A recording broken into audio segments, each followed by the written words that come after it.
Well, Hudson's Bay is back in court today to advance its creditor protector case. CB24's Jamie Goodfriend joins us live with the latest on Canada's oldest company. And Jamie, you're looking into how the company got here. Yeah, I mean, there's so many driving factors. Obviously, in the post-pandemic era, it was a bit of a struggle for a lot of retailers to get back to where they were, those pre-pandemic numbers. But you look at dwindling foot traffic and also online competition and just overall competition from other big box stores. A number of reasons why this company continues to fail. And we could see the closures of about 40 of 80 stores. And with more on this, I want to bring in Diane Brisbois. She's the president and CEO of Retail Council of Canada. We appreciate your time. I want to get your reaction to this. This is a sad story, hearing that Canada's oldest company could be shuttering its doors. What's been your reaction so far? I think my reaction is like yours. And like most people who are hearing about this, it's very sad. It's the oldest retailer in Canada. It is a mainstay. There are over 9,000 employees. And it's not good news for retail. Most people would think, well, maybe as they close, others would benefit.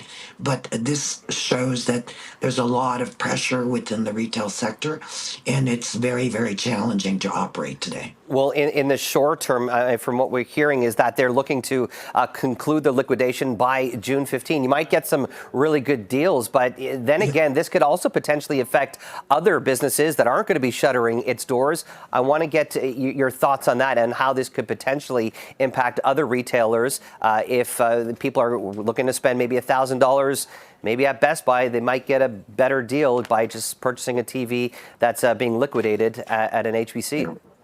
Well, there's no question that when there's liquidation, it impacts the other retailers negatively. And it's in our nature. We're looking for deals. And if there are deals to be had, then that's where the consumers are going to shop. But the other thing that's of concern is that the Hudson Bay is a very, very big anchor retailer. Mm-hmm. So this is going to impact the shopping malls where the stores are located, and also the retailers who depend very much on the traffic that's generated because of those anchor stores. So it's challenging. There aren't that many retailers of that size that can take on that space. So landlords will be challenged, other retailers in the malls, as well as those who are going to be competing with the Hudson Bay during liquidation. I'm curious, what's your overall sentiment of the future when you look at these kind of stores?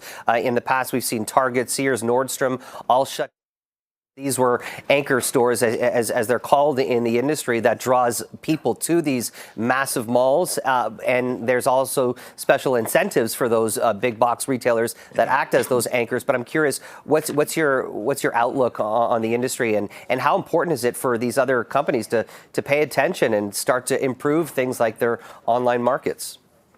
Absolutely. Everyone, you have to constantly reinvent yourself. And I think we all understand that, especially post-COVID. So consumers can shop online, can shop in specialty stores, can shop pretty much everywhere at any time. And so you've got to be sharp when it comes to what you are offering your customer. And look, it's been a challenge for department stores right across North America. They are very, very large stores, and with a huge amount of different merchandise, and most consumers have changed their lifestyle and shopping habits, so they've been under a lot of pressure.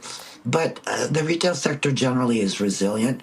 I think we're going to see new competitors pop up and others take advantage of the space that might be left once the Hudson Bay liquidates its stores. We're hoping that in the 11th hour they find someone to prop them up, but it is going to be a challenge. Yeah, there's still a little bit of optimism out there, but as of now, no buyers. But we appreciate your time, Diane Brisbois with the Retail Council of Canada. Thank you so much for joining us. And Lean, and also just as a result of this liquidation, obviously, that there are going to be deals, but that could also result in about 9,000 people losing their jobs. Back to you. All right, that's a big impact right there. Jamie, thanks so much for this.